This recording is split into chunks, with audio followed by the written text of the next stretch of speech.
Hey everyone, and thank you for joining us. I'm Syed from Consumer Reports, and I'm really excited for our panel today. When the COVID-19 pandemic hit, Consumer Reports immediately engaged people on issues that mattered the most during the crisis: their safety, their health, and their finances. As a follow-up to our mobilization efforts, we've brought together an impactful lineup of experts to talk about our livelihoods and finances, how our livelihoods and finances have changed during the course of the pandemic, and share ways families and individuals emerge financially resilient from this crisis. Joining me today are Christine Hines from the National Association of Consumer Advocates. Christine is legislative director at NACA, a nonprofit association actively engaged in promoting a fair and open marketplace that forcefully protects the rights of consumers. Christine advocates before Congress and federal administrative agencies on economic justice issues. Thanks for being with us, Christine. Along with Christine, we have Rachel Gittleman from Consumer Federation of America. Rachel is the Financial Services and Membership Outreach Manager for CFA.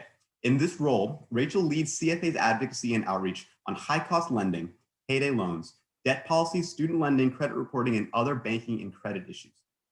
Prior to joining CFA, Rachel worked as a political outreach manager for the American Association of Justice. Thanks for being with us, Rachel. Next, we have Linda Jun from Americans for Financial Reform. Linda is Senior Policy Counsel at AFR, Education Fund, a national coalition formed in the wake of the 2008 financial crisis that is working to lay the foundation for a strong, stable, and ethical financial system. She leads AFR's policy work on consumer and housing issues, advocating before Congress and federal agencies in collaboration with coalition partners from consumer advocacy, civil rights, legal services, academia, labor, and other public interest organizations on a wide array of consumer issues, such as consumer protection, housing, and fair lending concerns. Finally, we have Ruth Martin from MomsRising. Ruth is Senior Vice President and Chief Workplace Justice Officer at MomsRising. In this role, Ruth leads MomsRising's campaign on workplace issues such as paid family leave and medical leave, equal pay, earned sick time, minimum wage, pregnant worker accommodations, future work, and many more issues. Thank you for being with us, Ruth. Before we go into the next slide, I'd like to just observe a moment of silence for those that we've lost due to the COVID-19 pandemic.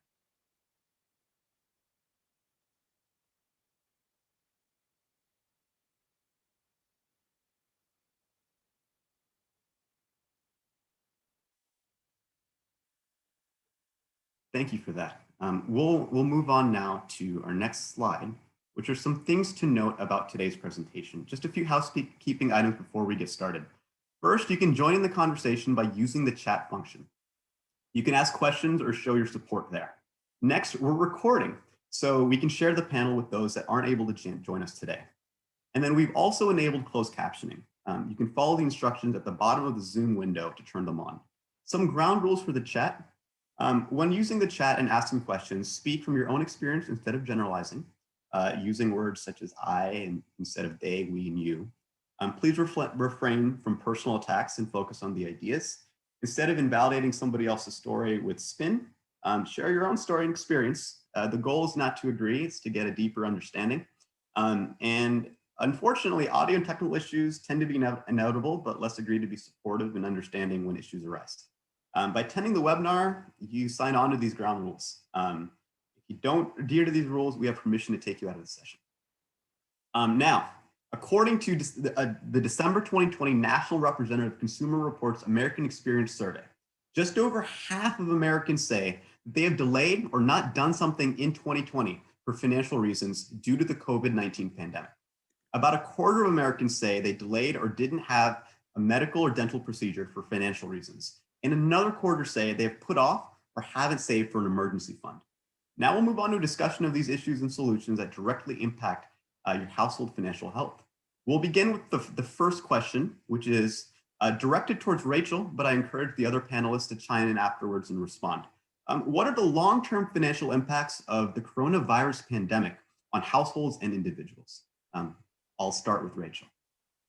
Thanks, Syed, and thank you so much for having me here today. So happy to be with all of you virtually. So I think one of the things that I'm most concerned about is, the we call them the cliffs that are created by state and federal when state and federal protections run out. So right now, our federal government and state governments and even local governments are stepping in to protect consumers, offer, eviction moratoriums, forbearances on certain types of loans. And these, stimulus payments, all of those types of recovery efforts. And because of that, we've actually seen an increase in the average credit score right now. And so I think one of the things that I am, and I think I speak for Syed and a couple of other folks on this call, I think that we are collectively concerned about is what happens when these protections run out. And, we have been doing everything we can to advocate for extending these protections as much as possible. But there are certain payments that folks pay on a monthly basis that don't get reported to their credit score, their credit reports on a monthly basis. So 2 examples of those are rent and utilities. And we know that right now about 18% of tenants, or about 10 million Americans, are behind on rent. And in addition to that, about 20% of low-income consumers, about 3.8 million Americans reported that they could not pay their energy bills. And about 15% have received a shutoff notice. So that's a big part of our population that is not able to pay their rent and utility right now. And although these debts are not reported to the credit reporting bureaus on a monthly basis, they are reported eventually when those debts get referred to debt collectors. And so I think that is kind of my main concern is A, what happens when these protections run out? What happens when folks have to start paying their federal student loans and their federal mortgages, and when, and then also in addition to that, these folks who cannot pay their rent and utilities, when those get reported to debt collectors. Thank you for that. Would any of the other panelists like to chime in on what are some of the long-term financial impacts that you all are observing from your organizations and expertise on households and individuals?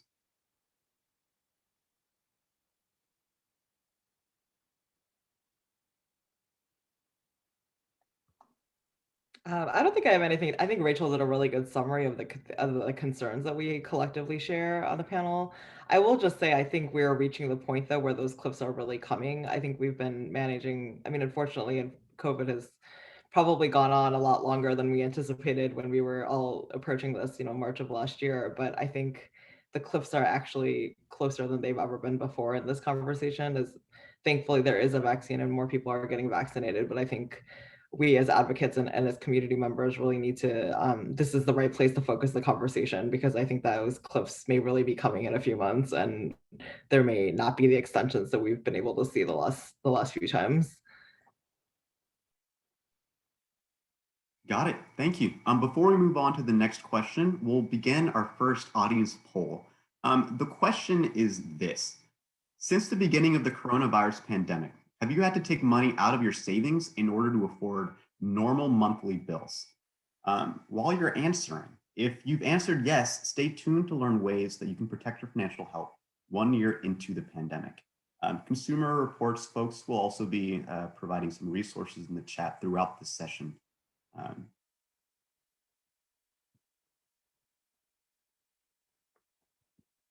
All right. Thank you so much for your responses. We'll move on to the next question. We'll start with Rachel for this one too, but then we can move on to the other panelists as well. What are some steps that consumers can take to better manage or pay down their own debts during this time? Rachel? Yeah, thanks, Syed. And Linda brought up a great point, that we are reaching that cliff. I think right now, at least while some of these protections are still in place, there are, as I mentioned, federal student loan protections, federally backed mortgage payments are paused. But I think kind of the main thing that consumers can do is reach out to their creditors and see if there's anything that their creditors can do for them. Unfortunately, because consumers have a lot of different credit accounts, and not all of those have protections. They'd have to reach out to each one individually. But I think in some cases right now, loan servicers, have the authority and then maybe sometimes the wherewithal to negotiate forbearance agreements. Landlords, merchants, utilities may work with struggling borrowers to accommodate delayed repayment, or be able to refer them to other organizations that might be able to help. And then part of this is also checking your credit report. So we just found out that the free weekly credit reports that Syed and our friends at Consumer Reports have been urging you to check, that's extended until April 2022, I believe. So if you are in contact with your creditors, your landlord, anything like that, your mortgage servicer, your student loan servicer, and they offer you a forbearance, you just need to make sure that that's appropriately reported to your the credit reporting bureaus and is reflected on your credit report.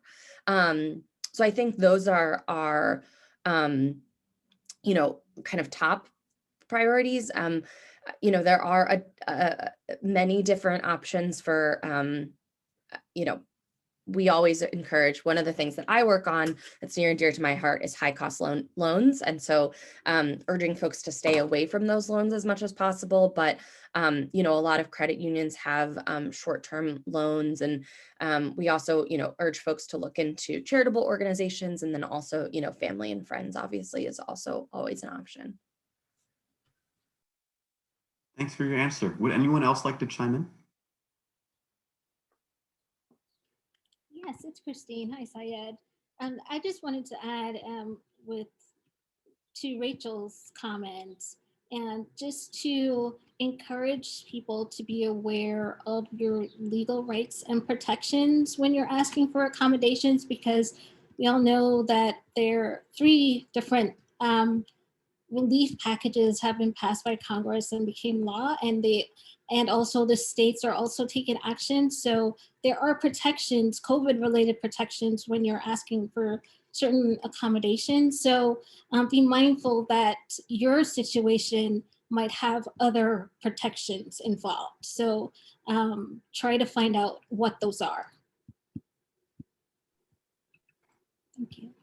Excellent. Thank you for that. Let's move on to our next question, which we'll start with Christine on this one. What are the profoundly unequal impacts of the pandemic on Black and Latinx family financial health? And what is being done to protect already vulnerable communities who are now disadvantaged? We'll start with Christine. Well, okay, so COVID-19 has exposed and highlighted existing racial inequality in economics and in health. For Black and Brown people, that includes lower levels of income and wealth, higher unemployment, and greater levels of food and housing insecurity. So these are long existing racial wealth gaps that are well documented. And unfortunately, historic discrimination and exclusion from the education, housing, capital, and the fair lending markets. So this has left many Black and Brown families with fewer ways to handle economic shocks and more vulnerable to economic crises. So now we're in this COVID economy.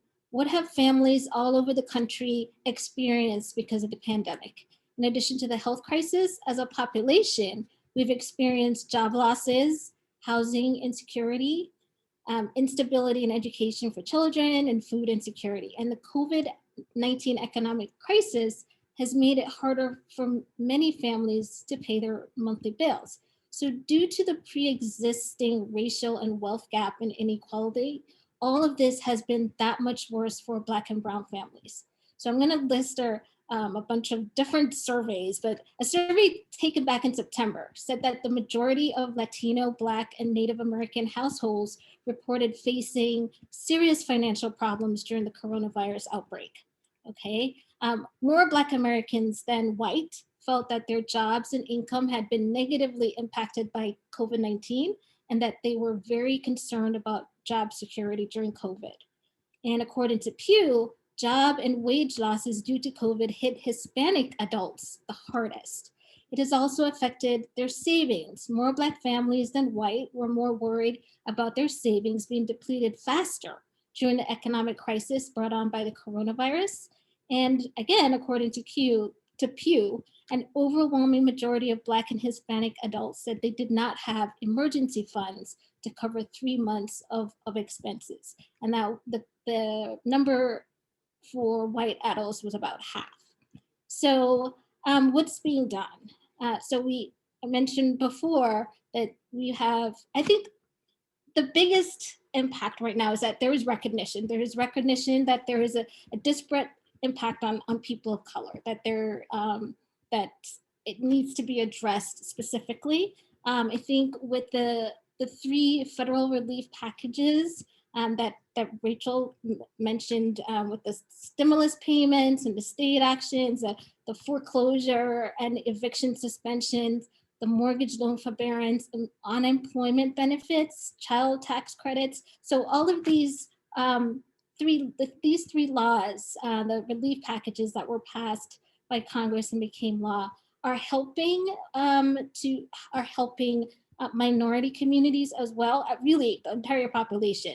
But I think, especially with the last one, specifically want to help people to come out of poverty, especially helps child poverty. That's what the last law would really help with. So what I will end with is to say that we need better protections, we need better consumer protections, and we're always fighting for those. We need better and more fair lending, and there's more work to be done.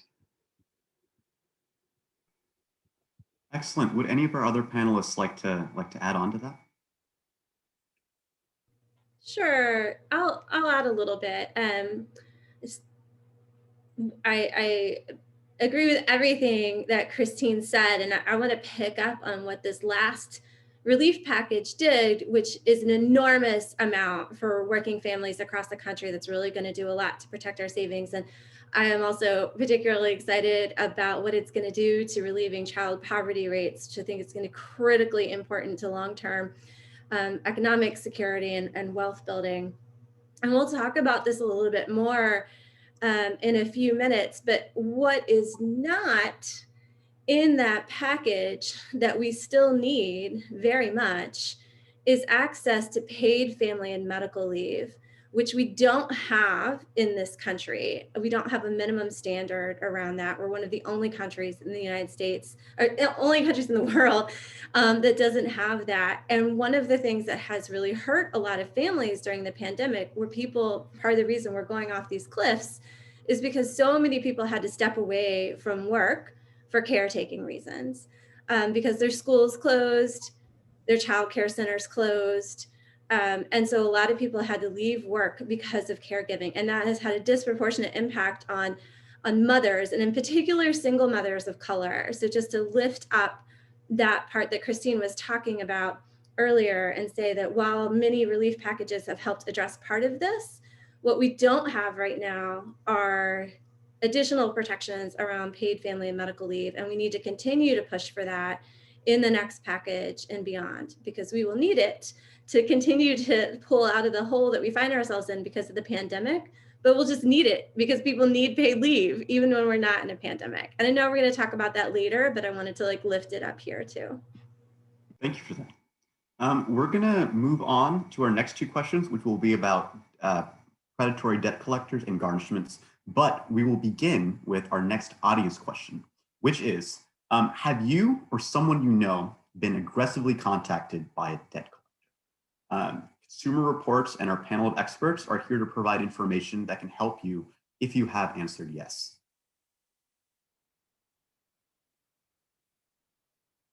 I see. So we've got some folks. Yeah, this is a problem that I think the majority or all of our organizations here on this panel have been working on. Yeah, so about 19 people, 8% of folks have been contacted aggressively by a debt collector, and they are aggressive in the way they do it. Let's talk about that a little bit.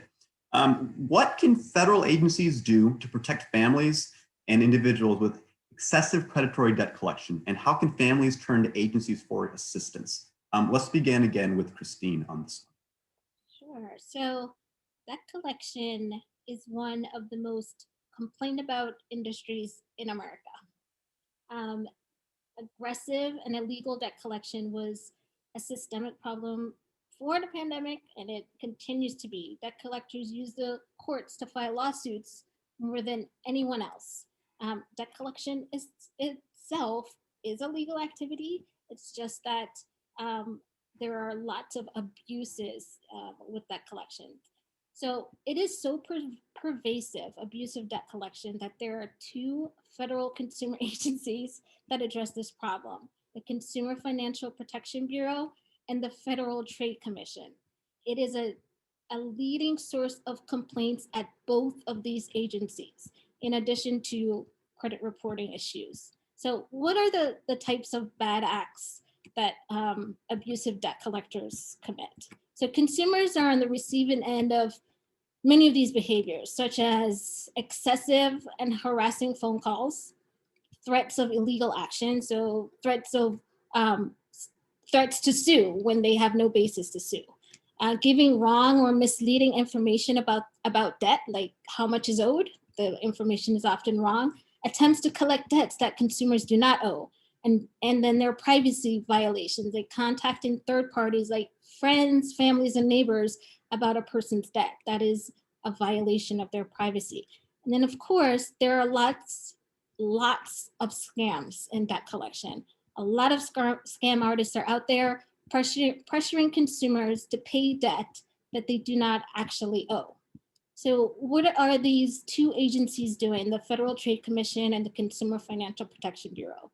So my favorite thing that they do is law enforcement. So essentially, they're always on the lookout in the markets when they're doing their jobs. When the agencies are doing their jobs, and I'm a big fan of both these consumer agencies, they're on the lookout in the marketplace for bad practices. They look at the pervasive and worst bad practices, and they hold those bad collectors accountable, or those scam artists accountable. So they enforce the law and punish debt collectors for harmful conduct. They give guidance to the industry, and the industry meaning to the collectors, on how to treat consumers.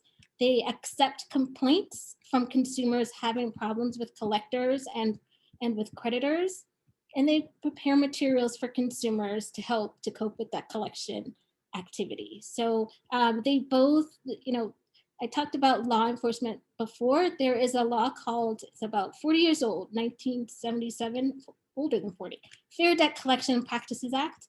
And that's been around for, like I said, since 1977, and it's meant to protect us from the worst debt collector behavior. So these agencies enforce that particular law. It's a very protective law. What can we do as consumers when we're faced with issues from collectors or with scams or financial debt collection scams? Well, we report to the agencies. That's what they're there for. Our tax funded agencies are there to take our concerns, and that's what they do. They collect that information. If they see that there's a particular collector that's been defrauding or abusing a good amount of people, then they'll take a law enforcement action. So we need those agencies to do their job. They have a very important mission to protect us from the worst behavior out there. Absolutely. And thank you for that. Let's talk about something very similar and related. Many Americans have received their third stimulus payments from the IRS. What can they do to prevent stimulus payment garnishment? And what protections are in place to prevent this? Christine and Rachel, either of you can take it away, and then Linda and Ruth can chime in.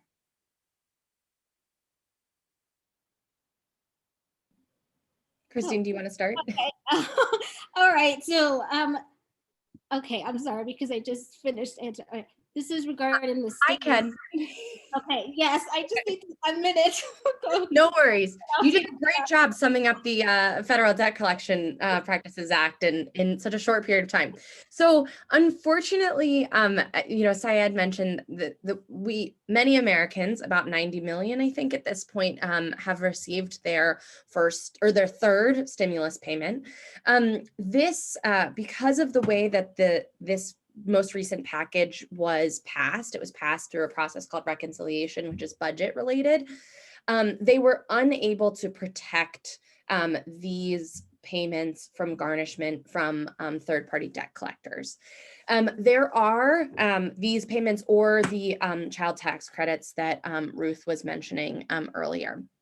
There are standalone legislation that we are advocating for. I think most of the groups on this call are advocating for to try to protect both any payments that have yet to go out in this third round of stimulus payments, and then also the child tax credits, which will go out, I believe, in July. However, the Consumer Financial Protection Bureau that Christine mentioned has issued kind of best practices or kind of tips and tricks. If you owe a debt to a third-party debt collector, of how to protect your payment from garnishment. And so basically, if you think your payment could have been taken or might be taken if you haven't received your payment yet, you should first look in your bank account. And then if it is either partially taken or not taken, you should contact your financial institution, your bank or credit union directly. Each financial institution has its own policies, but many, the banking trades have actually been supportive of protecting these funds from garnishment. So many financial institutions are willing to work with consumers who have been financially impacted by COVID-19. Okay. Thank you so much. We're going to pivot now towards housing issues and paid family leave. Before we do that, though, we're going to begin with our next audience question, or next poll question for the audience. How familiar are you with the housing relief available to you? A, very familiar, B, sort of familiar, or C, not familiar. And that poll should be coming up real quick. There we go.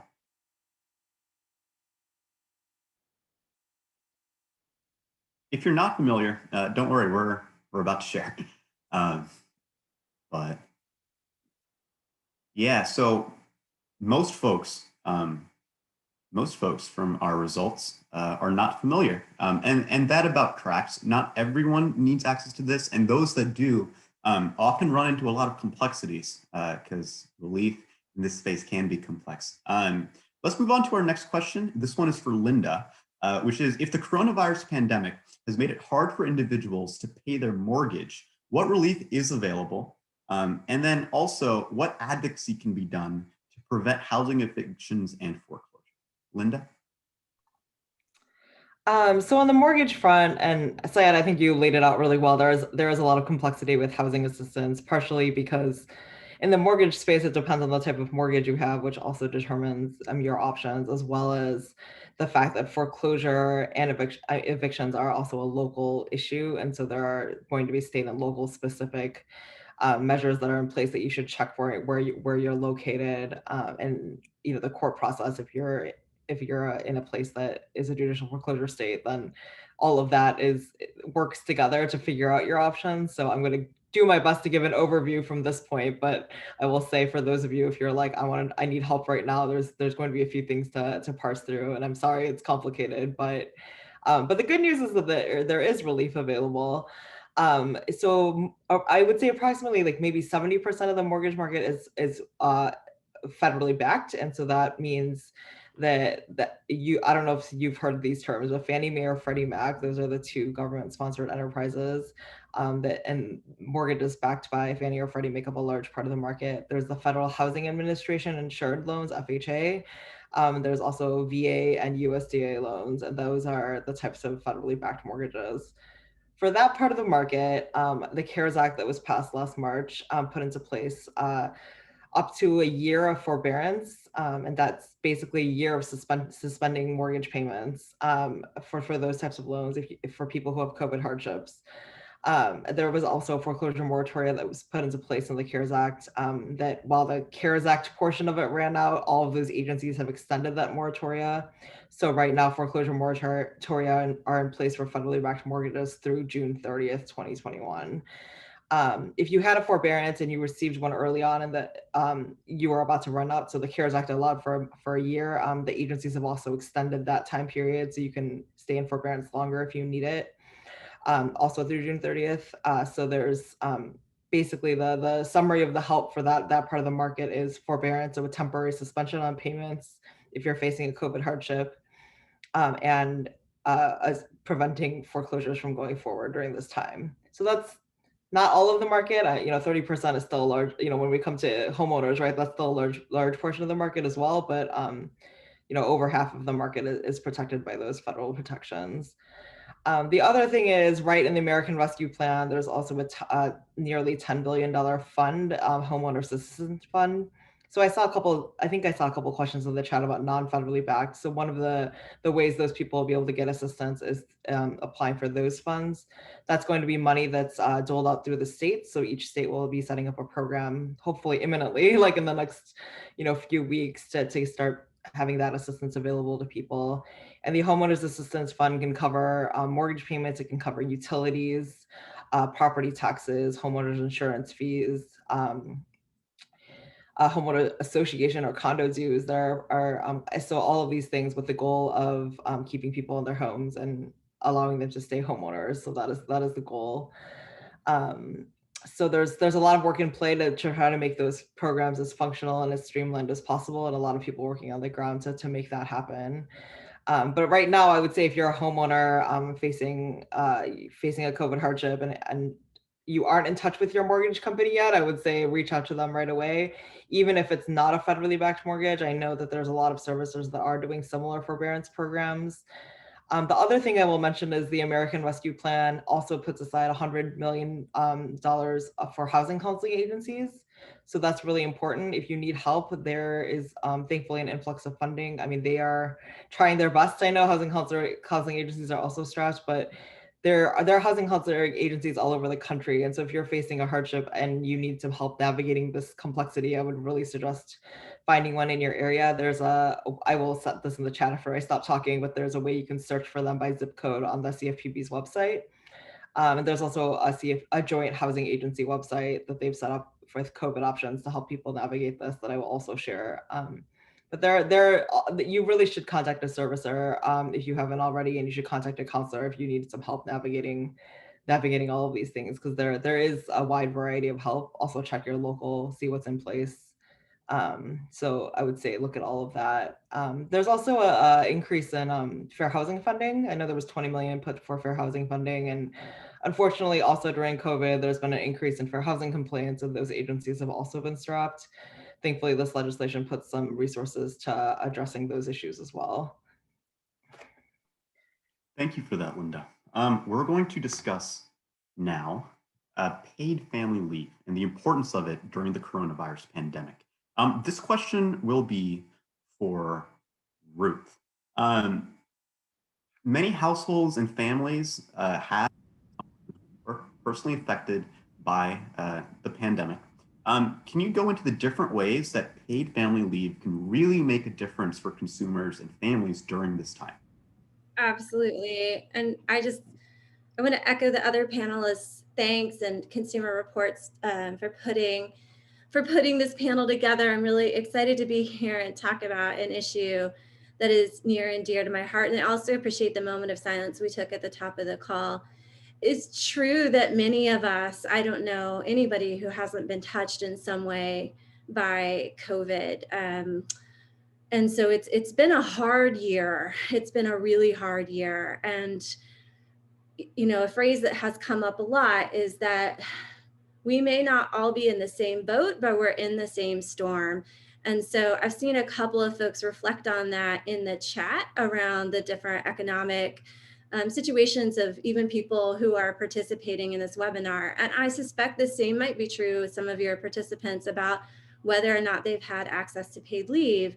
But I want us to just take a minute. I can't see the participants, but I can imagine you out there in your morning or in your afternoon, taking some time out of your day to talk about this. And so I'm imagining you, and I'm hoping folks will just take a minute with me to imagine a time in your life that you have needed access to leave, paid time away from your work, your job, and just imagine it, you know, and imagine the scenario in which it was that you needed it. Maybe for a lot of you, a new child was arriving to your family and you needed time away from work to welcome that child, either as a new mom or a new dad or a new family, and you needed that.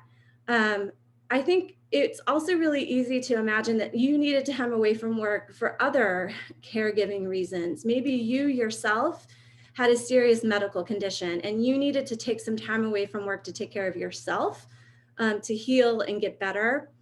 And then for a lot of us, myself included, we're in the sandwich generation and we've needed time away from work to care for someone else who loves us. I needed time away from work last November to take care of my mom who got a cancer diagnosis and needed help, and still needs help. She's retired and she's been retired for a while, but she needs her kids to come help take care of her. I'm one of 4, and I'm the only one who has access to paid family and medical leave to help take care of my mom. And I also happen to be the one who's the farthest away. And during a pandemic, that's been really, really tough. But I'm the only one who has paid leave. And what I mean by paid leave is paid time and ideally job protected time away from work that I can use to care for somebody in any of the scenarios that I just mentioned. The United States has 0 weeks of a minimum policy around paid family and medical leave. And that meant that when the pandemic hit, we were really unprepared, because we know that access to paid leave can help prevent the spread of the flu. It's done that. It also helps prevent the spread of COVID. It did that too in the places where people were able to access it. And really importantly, and the short answer to your question, Syed, is that paid leave keeps people in the jobs that they need. That helps prevent them from falling off these cliffs that we've spent all of this time talking about today. So that's my very long answer to your short question. Excellent. Thank you so much. We will now move on to questions from the audience that have been populating in the chat today. Let's begin with our first one, which is, what are the possibilities of building micro lending strength from this pandemic? So small loans. I'll start with Linda, Christine, Rachel, or anyone actually who is experienced in the lending space to begin with this. Sure, I can kick it off. So I think we've seen a lot of movement towards a couple of different types of loans during the pandemic. I think one of the loans that we've seen, or one of the types of loans that we've seen a lot of movement towards are early wage access loans, and then other sorts of online loans that you would get online. I think with all of these types of online loans, one of the things that we always warn folks of is to be very careful about fees. So I think one of the things that I'm most concerned about these early wage access programs, which is basically where you get access to your earned wages before your paycheck. So let's say, you get paid on Friday, but you need money on Monday. You can access those earned wages that you've earned for the week prior before your paycheck. However, a lot of these come at a pretty high cost. And because they're kind of a new technology, we're still kind of figuring out how to regulate them and how they should be regulated. And so some of these are free. Some of them offer this loan for what's called a tip or a certain fee. And that fee, depending on how much you're taking out, can actually equate to a really high annual percentage rate. Because if you're taking out, just a very small amount of money and the fee is not, if it's just like a one-time fee or something, then it's a higher annual percentage rate. So I think, kind of when you're looking at these as options, look at the fees always. And, again, be wary of fees that are named other things like a tip or something along the lines of that. I think we are also seeing at the same time kind of, not necessarily micro lending, but small dollar loans. We are seeing some movement in that sphere of, traditional banks offering some short-term small dollar loan programs. So Bank of America just launched at the beginning of this year a small dollar, very reasonably priced. I think it's, in the high 20%, mid to high 20% APR per year, which is actually really reasonable for these smaller loans. So there is, there are some programs popping up, but I think, as always, just be wary of the fees. I don't know if Linda or Christine have anything to add.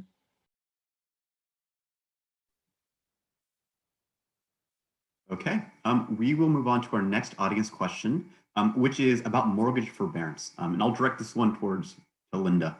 I understand that forbearance means that you can kind of pay for something, but not all of the payment. But when protections end, the person has to come up with the entire amount owed, or a home can go into foreclosure. Is this the correct understanding of forbearance?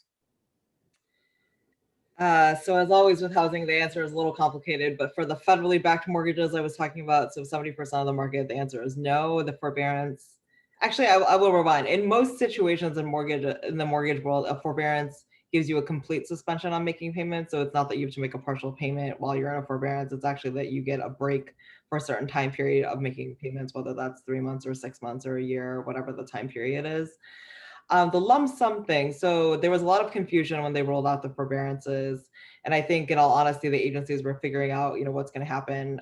For the federally backed mortgages, each of the rules are a little bit different, but I will say that there's a series of options when you come out of forbearance that are not a lump sum. And they include what's a deferral or part, there's different names for it, but like effectively saying you go back to your old payment, you just go back to making those payments. The payments that from your forbearance period are, basically tacked on at the end of your loan or reworked in a way that your monthly payment doesn't go up and it's sort of like it didn't happen.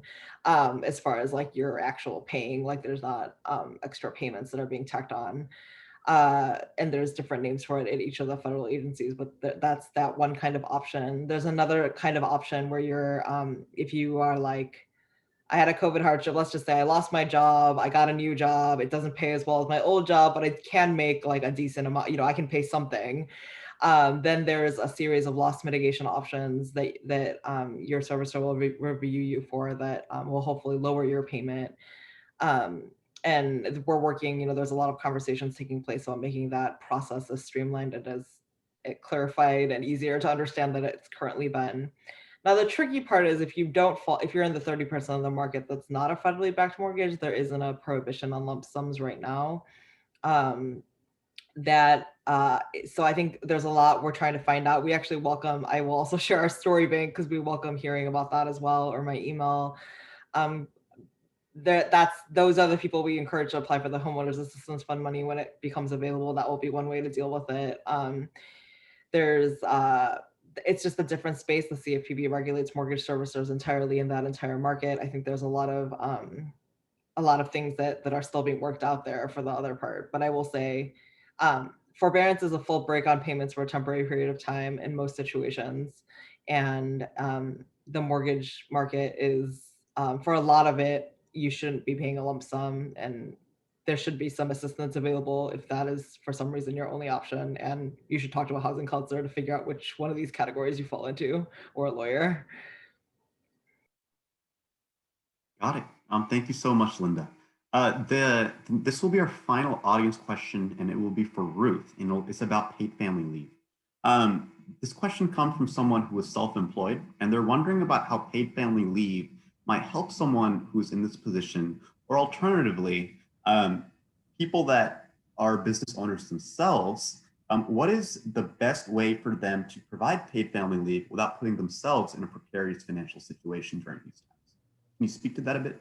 Absolutely. And I really love that question. I just want to start by saying that I believe it's Alan who asked it and was worried that his question was harsh, but I want to say it's not at all harsh, and it's particularly appropriate for a conversation where we're talking about economics. Paid leave is an expensive benefit for an employer to shoulder all on their own. That's really hard. Many small businesses and self-employed and independent contractors would love to be able to have paid leave, but that's a hard expense to take on, which is why what we support at MomsRising is the same model as most of the states that have passed paid leave laws, which are contributions that are funded either split between the employee and the employer, or in some cases, and I don't love this approach, I'll be honest, entirely handled by the employee into a pooled contribution so that you have an insurance style program.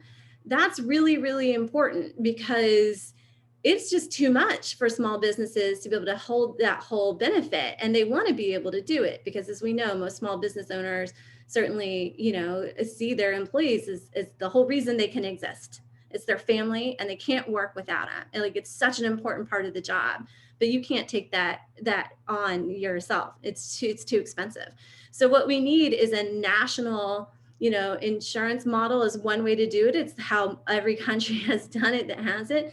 There are some other ways to pay for it, but it can't be up to the individual employers for two reasons. It's too expensive.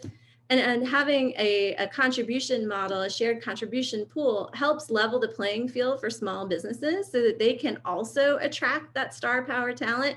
I saw a question in the comments are like, maybe some employers do it as an incentive. And that is true.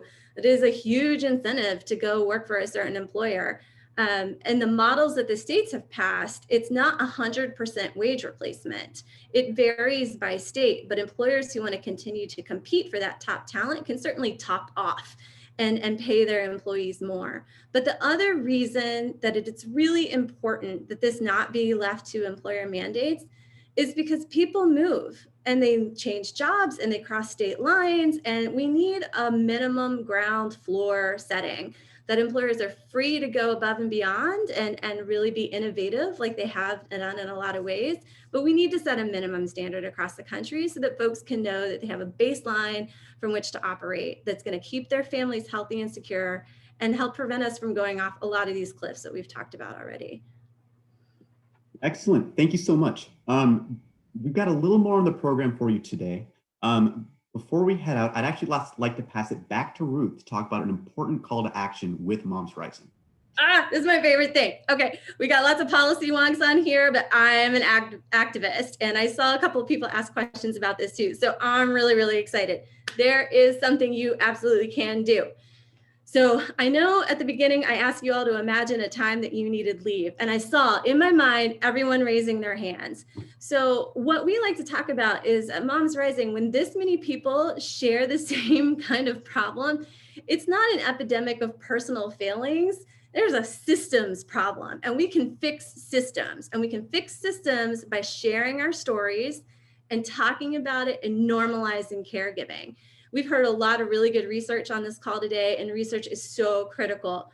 Research can be very dry, and the personal and compelling stories that you have, or you can imagine, or your kids have. I saw some of you talking about your kids are struggling right now because their kids are home from school and your grandkids are, out of school. And so those stories are important stories to tell. And when we normalize caregiving and we talk about the individual struggles that we've been having, we realize we're not alone. It's not just us, it's a widespread problem. And your elected officials need to hear from you about this. And so when you share your story with MomsRising, we take that straight to the deciders, either in DC or your state and local government, so that we can back up all this amazing and rich data with the real life stories. And that's going to be really important because, as we also said, or I said at the beginning of the call, what's not in the rescue packages so far is paid family and medical leave. And so we need to push so that is included in the next package. Your stories help us make that push. They help us make it from that small business angle that you all lifted up too, about how it's so important for employers and not just employees, and why it's so important for our economic engine, of which we are all a part in this country, and we can only do it if we are actually economically stable, and paid leave will help us do that. So when you share your stories, you can help us win that.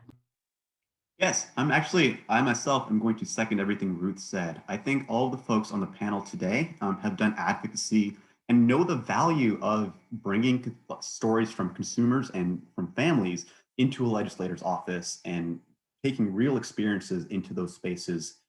That really does help seal the deal oftentimes. So please share your story with MomsRising. We'll put the link to do that in the chat, as well as in our follow-up email with additional resources. We've got another call to action as well.